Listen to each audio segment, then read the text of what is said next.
Bem-vindo à nossa aula. Eu sou a professora Soraya Frota, aqui do SEAD do IFNMG, e sou professora de Direito Constitucional. Você sabe me dizer qual é a lei mais importante do nosso país? Qual é a lei suprema? A lei maior? Qual é a lei do Brasil que deve ser respeitada por todas as outras leis em vigor? Acertou quem respondeu? Constituição Federal de 1988. Veja só, a Constituição de 88 é a nossa lei maior, é o documento mais importante do nosso país e todas as leis do Brasil devem obediência a ela. Eu trouxe para você o conceito de Constituição. Segundo José Afonso da Silva, um grande estudioso da Constituição e doutrinador respeitado. Para ele, Constituição consiste no sistema de normas jurídicas, escritas ou costumeiras, que regulam a forma do Estado, a forma de seu governo, o modo de aquisição e exercício do poder, o estabelecimento de seus órgãos e os limites de sua atuação. A Constituição Federal está no topo do ordenamento jurídico e ela é o fundamento de validade de todas as outras leis, ou seja, nenhuma lei pode contrariar aquilo que está no texto constitucional, sob pena de ser considerada uma lei inconstitucional. A lei ou é constitucional, que respeita as normas da Constituição, ou não é lei. Não pode valer em ação contrária à Constituição. Esse é o princípio da supremacia constitucional. Acontece, pessoal, que nem sempre as constituições foram uma realidade nas nações. Houve um tempo em que os reis detinham o poder absoluto em suas mãos. Os três poderes que conhecemos hoje, e que eu tenho certeza que você já ouviu falar, quais são eles?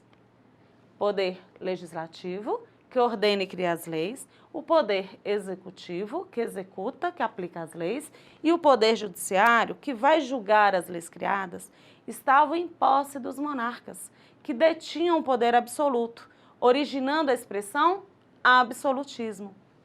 Mas foi somente com o surgimento do constitucionalismo que esse cenário mudou, colocando a Constituição Federal no topo da pirâmide normativa e organização do poder do Estado. Eu trouxe um slide para você em relação a essa pirâmide. Observe essa imagem. É uma pirâmide denominada Pirâmide de Kelsen. A Constituição Federal está no topo mais alto da pirâmide. É a legislação maior do nosso país. Veja que ninguém está acima da Constituição Federal. Logo abaixo, nós temos as emendas constitucionais, depois as leis, as medidas provisórias, decretos, resoluções. Essa pirâmide é muito importante para visualizarmos onde se localiza a Constituição Federal. Veja só no nosso slide. Podemos observar que, quanto à forma, a Constituição pode ser escrita, que ela é codificada em um documento, ou não escrita, também chamada de consuetudinária, que surge dos costumes de uma certa sociedade. Quanto à origem, as constituições elas podem ser classificadas em promulgada ou uma constituição outorgada. Promulgada é a democrática, é aquela composta de representantes eleitos pelo povo para esta finalidade. Outorgada é a Constituição que não há participação do povo na elaboração dessa Constituição. Ela é imposta ao povo pelo governante. No nosso país, no Brasil, as Constituições de 1824, 1937 e 1967 foram impostas ao povo, ou seja, elas foram outorgadas. Quanto à estabilidade, as Constituições podem ser imutáveis, quando as suas normas não podem ser reformadas. Elas podem ser super rígidas. Exemplo, a nossa Constituição Federal atual, de 1988, que é a nossa Constituição em vigor, ela possui um núcleo duro, que são chamadas de cláusulas pétreas, que exigem um processo rígido para a alteração dessas normas. As Constituições também, elas podem ser rígidas, são aquelas que, para sofrer qualquer alteração, elas deverão passar por um processo legislativo mais dificultoso.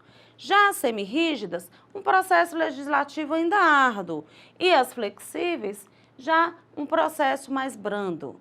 Quanto à extensão, nesse caso, quando a gente classifica as constituições quanto à extensão, estamos preocupados em analisar o tamanho da Constituição. Ou seja, elas podem ser analíticas ou sintéticas. Analíticas quando possuem uma grande quantidade de artigos, ou as sintéticas quando possuem poucos artigos. Também existe a classificação quanto à ideologia. Será levado em conta, nesse caso, a que sistema de produção econômica está atrelado à Constituição. Elas podem ser de dois tipos: ortodoxas, que são atreladas a uma única ideologia. Por exemplo, a Constituição da República da Antiga União Soviética, de 1977, que estabelecia o modelo socialista. Ou podem ser heterodoxas ou ecléticas. São aquelas constituições que estabelecem mais de uma ideologia, como a nossa Constituição de 1988, que possui valores capitalistas, como a livre iniciativa, e também valores socialistas, como a valorização do trabalho. Mediante essa classificação das constituições, conforme o nosso quadro, a Constituição Federal de 88, ela é classificada da seguinte forma. Então, a nossa Constituição, ela é escrita, promulgada, superrígida, analítica e heterodoxa. A nossa Constituição Federal de 88, pessoal, ela é a 7ª Constituição do nosso país. Desde a independência do Brasil, nós estamos na 7ª Constituição. Vamos conhecer todas essas constituições que o Brasil já teve? A primeira foi a Constituição do Império, que eu já falei, anteriormente, que é a de 1824. Essa Constituição do Império, ela foi outorgada por Dom Pedro I. Ela tinha forma unitária de Estado, forma monárquica de governo. Ela estabeleceu 4 funções do poder político: poder legislativo, poder executivo, poder judiciário e o poder moderador, que era superior aos demais poderes e controlado pelo imperador. Depois, nós tivemos a Constituição da República dos Estados Unidos do Brasil, em 1891, apelidada de Primeira República. Foi a primeira Constituição brasileira a instituir a forma federativa de Estado, onde o nosso Estado federal, que é o nosso país, é formado pela união de vários estados: Mato Grosso, Rio Grande do Sul, Bahia. Além disso, consagrou a forma republicana de governo, onde o bem comum está acima de interesses particulares, de classes, de grupos ou de interesses de famílias. A terceira Constituição do nosso país foi a Constituição da República dos Estados Unidos do Brasil, em 1934, também conhecida como Segunda República. Ela foi promulgada com a tomada do poder realizada por Getúlio Vargas, constitucionalizando os direitos sociais, maior poder ao governo federal, voto obrigatório e secreto a partir dos 18 anos, com direito de voto às mulheres, criação da Justiça Eleitoral e da Justiça do Trabalho. Criou as leis trabalhistas, o mandado de segurança e a ação popular. Foi a Constituição que vigorou por menos tempo no Brasil, apenas 3 anos. Em seguida, foi promulgada a Constituição dos Estados Unidos do Brasil, em 1937. Num período muito conturbado, Getúlio Vargas deu um golpe de Estado e assumiu o poder. Ele revogou a Constituição de 34, dissolveu o Congresso e outorgou ao país, sem qualquer consulta prévia, a Carta Constitucional do Estado Novo, de inspiração fascista e concentração do poder nas mãos do presidente. Durou até 1945. Tendo como características a redução dos direitos individuais, o presidente da República ele poderia interferir nas decisões do judiciário, instituição da pena de morte, supressão da liberdade de imprensa e liberdade partidária, prisão e exílio de opositores do governo. E aí surgiu a nossa 5ª Constituição, que foi a Constituição de 1946. iniciando um período de redemocratização, devolveu a independência e equilíbrio aos 3 poderes, deu autonomia aos estados e municípios, foi constitucionalizado o mandado de segurança e ação popular, o fim da pena de morte e da censura. Em 1964, o golpe militar derrubou João Goulart e conduziu o país a uma nova ditadura. Aí veio a Constituição, a 6ª Constituição do nosso país, né? A Constituição do Brasil de 1967. Foi a 6ª do Brasil e a 5ª Constituição da República. Teve como principais características a concentração de poderes na mão da União e privilegiou o poder executivo em detrimento dos outros poderes, legislativo e judiciário, criando uma hierarquia constitucional centralizadora. O governo decretou uma lei de segurança nacional que restringia severamente as liberdades civis e uma lei de imprensa que estabeleceu a censura federal. Essa censura federal, ela durou até o governo do presidente José Sarney. Em seguida, nós tivemos a nossa 7ª Constituição da República Federativa do Brasil, de 1988. É a nossa Constituição em vigor até os dias atuais. Ela é conhecida como a Constituição Cidadã. Ela foi elaborado um novo texto constitucional que expressou a nova realidade social do Brasil, o processo de redemocratização, o fim do regime ditatorial. Assim, em 5 de outubro de 1988, foi promulgada a Constituição da República Federativa do Brasil, que assegurou os princípios e objetivos fundamentais, que tem a finalidade de possibilitar o integral desenvolvimento do ser humano, tendo como base o princípio da dignidade da pessoa humana, e que será o tema da nossa aula 2. Apenas um resumo para você ter noção da existência de todas as constituições brasileiras. Então, a primeira foi em 1824, que é a Constituição do Império.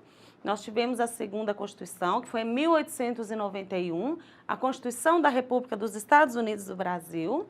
A 3ª, em 1934, Constituição da República dos Estados Unidos do Brasil. A Constituição número 4, que foi em 1937, a Constituição dos Estados Unidos do Brasil. A 5ª, em 1946, que é a Constituição de 1946. A 6ª, 1967, Constituição do Brasil. E a que está em vigor, a Constituição Cidadã, a Constituição da República Federativa do Brasil, de 1988. As constituições normalmente possuem um texto introdutório, uma espécie de apresentação, conhecida como preâmbulo. O preâmbulo tem por finalidade retratar os principais objetivos do texto constitucional, expondo os princípios mais valiosos, as ideias essenciais que alimentaram o processo de criação da Constituição. Você entendeu? Comparando um livro de romance, de ficção, um livro de autoajuda a uma Constituição, podemos dizer que o preâmbulo da Constituição Federal seria uma espécie de prefácio de um livro. Eu trouxe para você o preâmbulo da Constituição Federal de 1988. Vamos lá? Preâmbulo. Nós, representantes do povo brasileiro, reunidos em Assembleia Nacional Constituinte, para instituir um Estado democrático, destinado a assegurar o exercício dos direitos sociais e individuais, a liberdade, a segurança, o bem-estar, o desenvolvimento, a igualdade e a justiça como valores supremos de uma sociedade fraterna, pluralista e sem preconceitos, fundada na harmonia social e comprometida na ordem interna e internacional com a solução pacífica das controvérsias, promulgamos, sob a proteção de Deus, a seguinte Constituição da República Federativa do Brasil. Nos encontraremos na nossa próxima videoaula. Grande abraço e bons estudos!